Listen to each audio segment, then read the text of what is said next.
The headlights caught it first, a dark shape pressed against the curb beneath the street lamp, motionless in the falling snow. He almost drove past. It was late, well past 10, and the cold snap had turned the roads into sheets of black ice. But something made him slow down, made him look twice. At first he thought it was a stray kitten. The size was right, the way it lay curled and small, dusted white with fresh powder.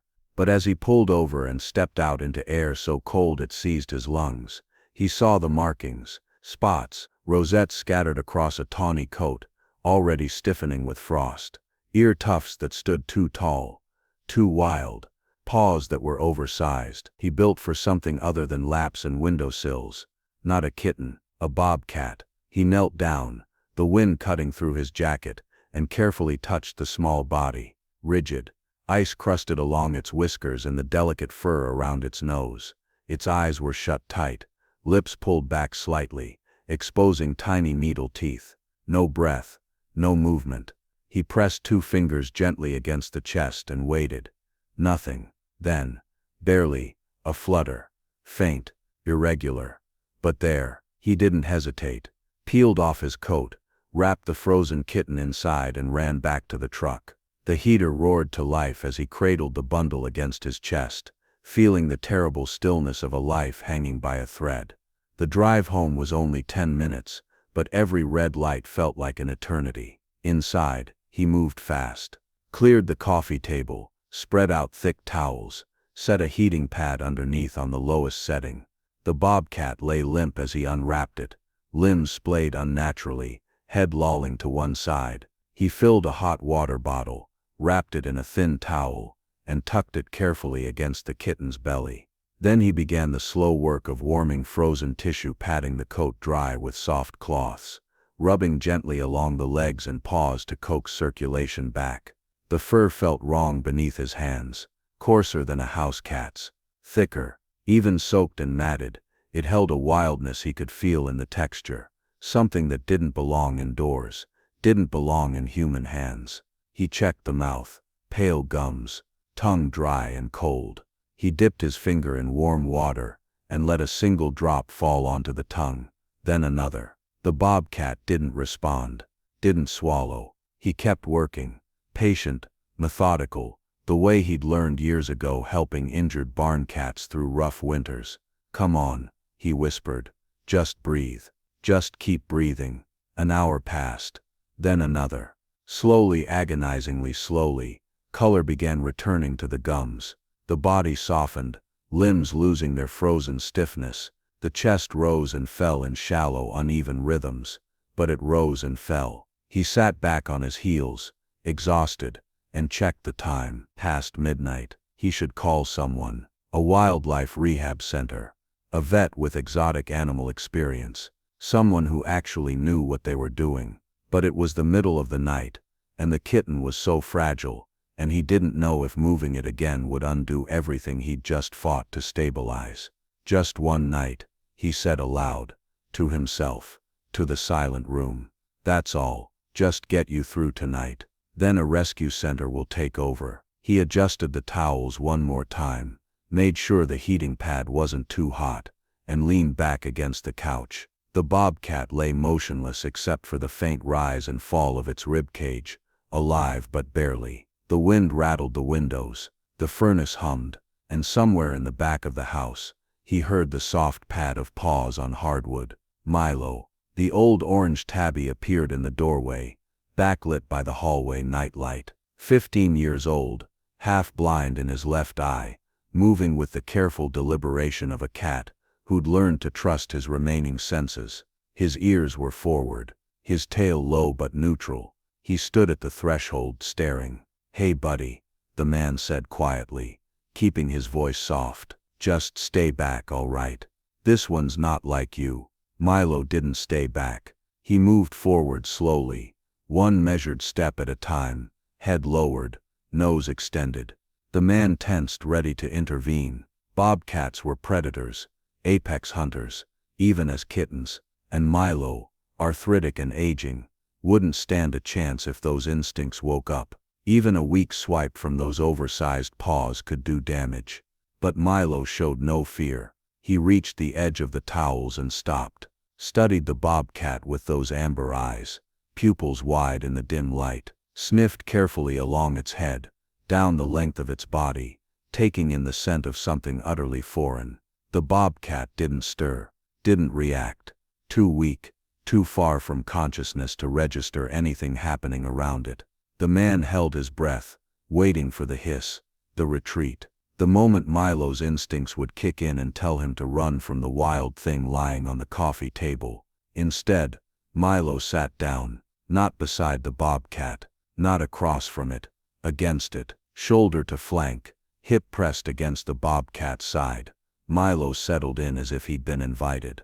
And then, before the man could process what he was seeing, Milo began to groom. His tongue moved in long, deliberate strokes across the bobcat's frozen ears, over the ridge of its skull, down the side of its face where frost still clung to the fine hairs. The same grooming pattern he used on himself every morning. The same rhythm, the same pressure, the same methodical care. The man stared motionless, barely breathing. Milo had never been social with other animals, tolerated the neighbor's Labrador through the fence but nothing more, hissed at strays who ventured too close to the porch, ignored every foster kitten the man had ever brought home over the years, keeping his distance until they were adopted out. Yet here he was, grooming a wild predator, a creature built with instincts Milo had never needed, hunting, stalking, surviving alone in frozen wilderness. A creature that should have triggered every prey response in Milo's domestic DNA. The bobcat's ear twitched,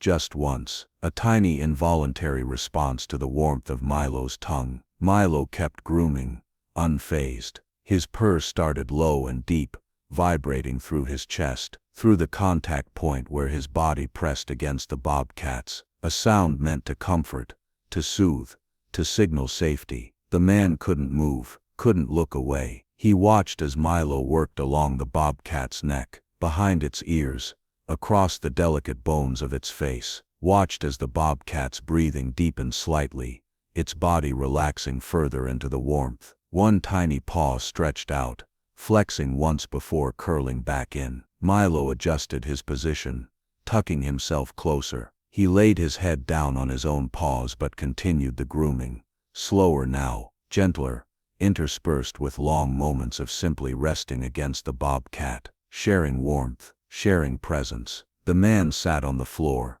towel forgotten in his lap, watching something he had no frame of reference for, no explanation. He'd seen mother cats adopt orphaned kittens before, seen dogs nurture abandoned puppies, but this, a 15-year-old house cat, choosing to protect a wild animal that represented everything his ancestors had been bred away from, made no sense. Milo's purr filled the quiet room, steady and constant, the bobcat's breathing synchronized with it, chest rising and falling in rhythm. For the first time since he'd found that small frozen shape under the street lamp, the man felt a flicker of real hope. It might survive the night, not just because of the heating pad or the careful rewarming, or the hours of patient care, but because Milo inexplicably, impossibly, had decided it would. The man finally stood, joints aching from kneeling so long on the hard floor. He dimmed the lamp, adjusted the thermostat up a few degrees, and grabbed a blanket from the couch. He'd sleep here tonight, keep watch, make sure the heating pad didn't overheat, that the breathing stayed steady, that Milo didn't accidentally smother the fragile creature he'd chosen to protect. But as he settled into the armchair, blanket pulled over his lap, one question circled endlessly through his exhausted mind. Why would a domestic cat instantly adopt a wild predator that should have terrified him? He watched them through heavy eyelids. Milo curled protectively around the bobcat, grooming it still, purring into the silence. And he knew with absolute certainty that he'd never find an answer that made sense. Some bonds, it seemed, existed beyond logic, beyond instinct, beyond everything we thought we understood about the walls between wild and tame. Tomorrow he'd call the rescue centers, make arrangements, hand this wild creature over to people who knew how to return it to the world it came from. But tonight, just for tonight, he'd let this impossible thing exist. This moment of grace between two animals who should have been strangers, maybe even enemies, but who had somehow recognized something in each other that transcended every boundary nature had drawn. The wind howled outside. The snow continued to fall. And in the warm circle of lamplight, a house cat kept vigil over a bobcat kitten, grooming its ears, sharing its warmth, refusing to let it face the night alone. Morning light filtered through the curtains, pale and cold. He woke stiff in the armchair, neck aching, and immediately looked toward the coffee table. Milo was still there, still curled tight around the bobcat, his body forming a living nest of warmth. But something had changed overnight. The bobcat was breathing deeper now, stronger. Its chest rose and fell with a rhythm that no longer felt fragile. One tiny paw stretched out, pressing against Milo's belly, flexing once, twice, testing strength that had returned during the dark hours. Milo opened one eye, saw the man watching, and began purring again. The man stood slowly, careful not to disturb them, and reached for his phone. He should make the call now. Get the bobcat to professionals before this went any further. But as his thumb hovered over the wildlife center's number, the bobcat's eyes opened for the first time, pale gold, wild, focused directly on Milo's face. Milo touched his nose to the bobcat's nose. The bobcat blinked, slow, deliberate, and didn't pull away. The days that followed unfolded in ways he couldn't have predicted. Milo became the bobcat's constant shadow. When the kitten cried, high-pitched mewls that sounded nothing like a house cat, Milo appeared instantly, meowing back in low, reassuring tones. When the bobcat tried its first wobbling steps across the living room floor, Milo walked alongside, steadying it with gentle head bumps when it stumbled. The man tried separating them once, moved the bobcat to a large crate in the spare room, thinking Milo needed rest, needed distance from something that could hurt him as it grew stronger. Milo sat outside the crate door and cried for 3 hours straight. The bobcat answered from inside, voice raw and desperate. Finally, the man gave up and opened the door. Milo was inside within seconds, curling around the bobcat, grooming its ears until both fell silent. By the end of the first week, the bobcat was eating solid food, raw chicken. The man provided cautiously, watching those sharp kitten teeth tear into flesh with surprising efficiency. It began teething on furniture legs, climbing the curtains with claws that left tracks in the fabric, wild instincts emerging. But alongside that wildness, something else developed. The bobcat learned Milo's language. The slow blink greeting, the head bump of affection, the gentle play that never broke skin even as those paws grew larger and stronger. Milo taught without judgment, and the bobcat learned without fear. The man watched them wrestle on the carpet one evening, Milo on his back, the bobcat pouncing with precision that would have been deadly in the wild. But here was just play. Milo's purr rumbled loud enough to hear across the room. The bobcat chirped back, a sound he'd never heard from a domestic cat. He set his phone down without making the call. This wasn't temporary anymore. Something unusual was unfolding, something beautiful, and he realized with equal parts wonder and dread that he had no idea how it would end. Act 3, Wild Instinct vs. Domestic Love. 3 weeks in, the bobcat's transformation became impossible to ignore. Its legs lengthened overnight, paws broadening into weapons designed for traction and grip. The spotted coat thickened, filling out across shoulders that were starting to show real muscle. When it moved now, it moved with purpose, stalking shadows across the floor, freezing mid-step with one paw raised, eyes locked on movements too small for the man to see. Play fighting with Milo became more intense. The bobcat would crouch low, haunches wiggling, then launch itself at Milo with speed that made the man's heart stop. But Milo never flinched, never hissed, just rolled with the impact, batting back with soft paws purring through the tumbling chaos on the living room rug. Still, the man saw what was coming, saw it in the way the bobcat stared out the windows now, body tense, watching birds with an intensity that had nothing to do with curiosity, saw it in the power behind those pounces, the sharpness of claws that no longer retracted fully. He made the call he'd been avoiding. The wildlife rehabber's voice was kind but firm. He's healthy, strong, that's exactly what we want. Means he's ready for the next phase. transitioning back to wild behavior before full release. The man looked across the room. Milo was grooming the bobcat's face, the kitten's eyes half closed in contentment. But what about? He trailed off, not sure how to explain. He's bonded to my cat. They're bonded. A pause. That happens sometimes with hand-raised animals, but the longer you wait, the harder it gets. For both of them. He knew she was right, knew it in the way the bobcat was already too strong for the house, too wild for the furniture it destroyed daily. But he also knew what separation would do to Milo, who had poured 15 years of solitary life into loving something that wasn't supposed to stay. He built an enclosure in the backyard, large, open to sky, filled with platforms and logs and hiding spaces. A compromise, a test. The bobcat explored it immediately, moving with confidence the man had never seen indoors. It climbed the tallest platform in seconds,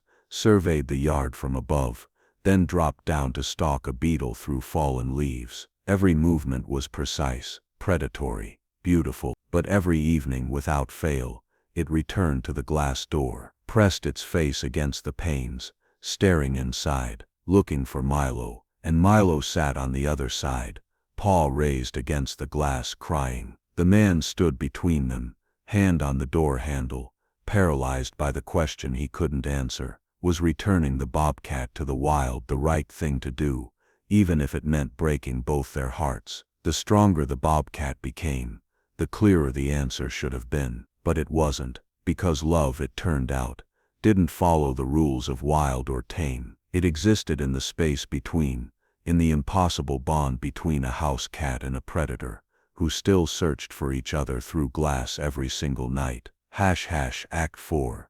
Release, return, and a new kind of family spring came with soft rain and budding trees. The bobcat was nearly full-grown now, muscles rippling beneath its coat, movements fluid and certain. It no longer looked like something that belonged near humans. The wildlife team arrived on a mild morning. The man and Milo walked to the enclosure one last time. The bobcat approached the fence, pressed its face against Milo's through the wire. They touched noses, stayed there breathing together, until the man had to turn away. Then the door opened, and the bobcat walked into the forest, supervised, monitored, but free. It didn't look back. The house felt wrong after that. Milo wandered room to room, crying softly in that particular pitch reserved for loss. He sat by the back door for hours, waiting, stopped eating for 2 days. The man tried everything, treats, new toys, extra attention, but Milo would just stare past him toward the woods beyond the yard. At night the man lay awake wondering if he'd made a terrible mistake, if saving a life meant nothing, if you broke 2 hearts in the process. 3 weeks later, he checked the trail camera he'd mounted at the forest edge. Mostly deer, a fox, raccoons raiding the compost. Then he saw it, the bobcat, massive now compared to the frozen kitten from winter, healthy, powerful, standing at the tree line, 20 feet from the house, staring directly at the back door. The timestamp read 11:47 p.m., the same time Milo had been crying on the porch the night before. He scrolled to the audio file, played it. Milo's voice, distant but clear, and then faint, almost buried in wind, 2 soft chirps responding from the darkness. His throat tightened. The next evening, just after sunset, he heard Milo meowing at the door. Not the crying from before, something different, urgent. He opened it. The bobcat stood at the edge of the yard, half in shadow, bigger than he remembered, eyes glowing faint gold in the porch light, wild in every way that mattered. Milo stepped onto the porch, stopped at the top step. The bobcat moved forward, slowly, cautiously, until only a few feet separated them, close enough for Milo to reach out one paw, close enough for the bobcat to lower its head and touch noses one final time. They stayed like that for 3 heartbeats, 4. Then the bobcat stepped back, turned, disappeared into the trees with barely a sound. Milo watched until the forest swallowed the last glimpse of spotted coat. Then he walked back inside, rubbed against the man's leg once, and curled up on the couch. The crying stopped that night. The man closed the door quietly and looked out at the dark woods. Somewhere out there a bobcat he'd saved from frozen death was living the life it was meant for. But the bond formed over one desperate night and strengthened through impossible weeks hadn't ended. It had just changed shape. He stayed only one night, but he left a bond that lasted a lifetime.